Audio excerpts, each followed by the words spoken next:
الصلاۃ والسلام اللہ رب العزت کے حضور گر گڑا کر معافی مانگ رہے ہیں۔ ربنا ظلمنا انفسنا وان لم تغفر لنا وترحمنا لنکونن من الخاسرین۔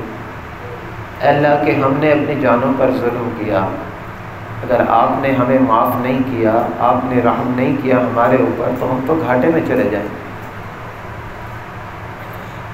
تھوڑا سا آگے جائیں، سیدنا نوح علیہ السلام وہ بھی اللہ سے معافی مانگ رہے ہیں۔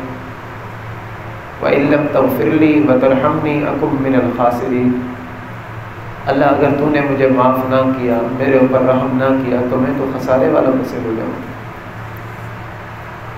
آگے جائیں تو ابراہیم علیہ السلام جلیل القدر پیغمبروں کے باپ، ہزاروں انبیاء کے والد، وہ بھی اللہ سے دعا مانگ رہے ہیں کہ اے اللہ تو مجھے معاف کر دے، مجھ سے غلطی ہو گئی، اگر تو نے مجھے معاف نہ کیا تو پھر میرا کیا بنے گا۔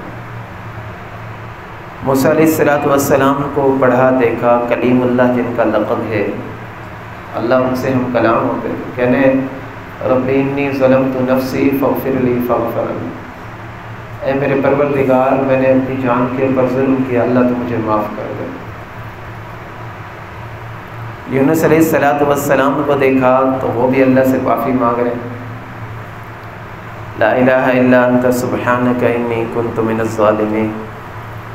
اللہ تو ہی معبود ہے، تو ہی قادر ہے، تو ہی خالق ہے، یکتا ہے، پاک ہے۔ اللہ میں گناہ گاروں میں سے تھا، اللہ مجھے معاف کر دے۔ اور تمام کائنات کے سردار سیدنا و مولانا فداہ ابی و امی حضرت محمد مصطفیٰ احمد مجتبیٰ صلی اللہ علیہ وآلہ وسلم کو دیکھا، فرماتے ہیں کہ میں بھی اللہ کے حضور توبہ کرتا ہوں۔ ایک جگہ پر فرمایا کہ انگنت مرتبہ توبہ کرتا ہوں، استغفار کرتا ہوں، معافی مانگتا ہوں، اور ایک جگہ پر فرمایا کہ میں دن کے اندر 100 مرتبہ اللہ کے حضور استغفار کرتا ہوں۔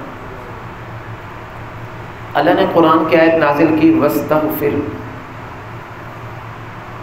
میرے محبوب میں نے آپ کو معاف کر دیا۔ تو رسول اللہ صلی اللہ علیہ وسلم نے اپنے استغفار کو مزید بڑھا دیا، اپنی عبادات کو، اپنی طاعات کو مزید بڑھا دیا۔ اماں نے عرض کی یا رسول اللہ صلی اللہ علیہ وسلم، اللہ نے تو کہہ دیا کہ اللہ نے آپ کو معاف کر دیا، آپ سے کوئی حساب کتاب نہیں ہے، اور آپ کی اجازت کے بغیر کوئی جنت کے اندر نہیں جائے گا، آپ اتنے لمبے سجدے کرتے ہیں۔ سردی کی راتوں کے اندر یہ نیچے جو کپڑا بچھایا جاتا ہے، سردی کی راتوں میں یہ بھیگ جایا کرتا تھا، رسول اللہ صلی اللہ علیہ وسلم کو بتا۔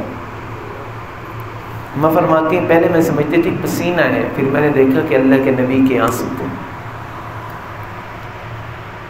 اللہ کے نبی کو کیا ضرورت تھی استغفار کرنے، یہ امت کو تعلیم دی، سمجھایا ہے۔ میں فرماتی ہیں کہ ایک رات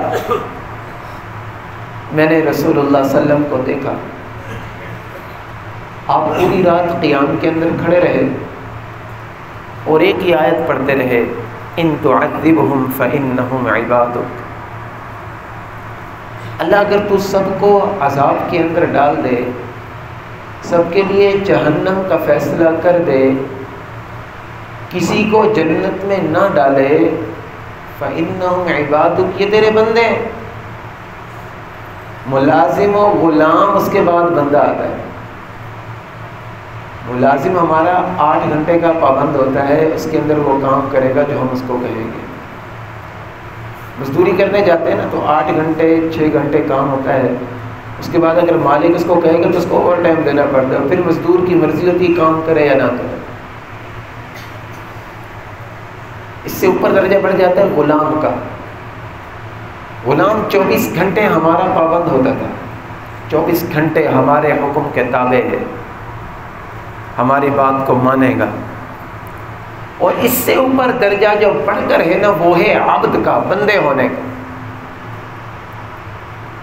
سانس لینے میں محتاج، کھانا کھانے میں محتاج، چلنے میں محتاج، پینے میں محتاج، بولنے میں محتاج، ایک ایک کام کرنے میں جو بندہ کسی ذات کا محتاج ہو اس کو کہا جاتا ہے عبد۔ سمجھ آ رہی بات؟ تو رسول اللہ کیا کہہ رہے ہیں؟ ان تعذبہم فانہم عبادک، کہ اے اللہ اگر تو ان کو عذاب دے دے تو یہ تیرے بندے، وَإِن تَغْفِرْ لَهُمْ، اور اگر تو ان کو معاف کر دے تو تو غالب اور حکمت والا ہے، تجھ سے پوچھنے والا کوئی نہیں۔ اللہ تبارک و تعالیٰ کی رحمت اور مغفرت، بخشش، یہ بہانے ڈھونڈتی ہے کہ میرا بندہ میرے سامنے توبہ کرنے کے لیے تو آئے۔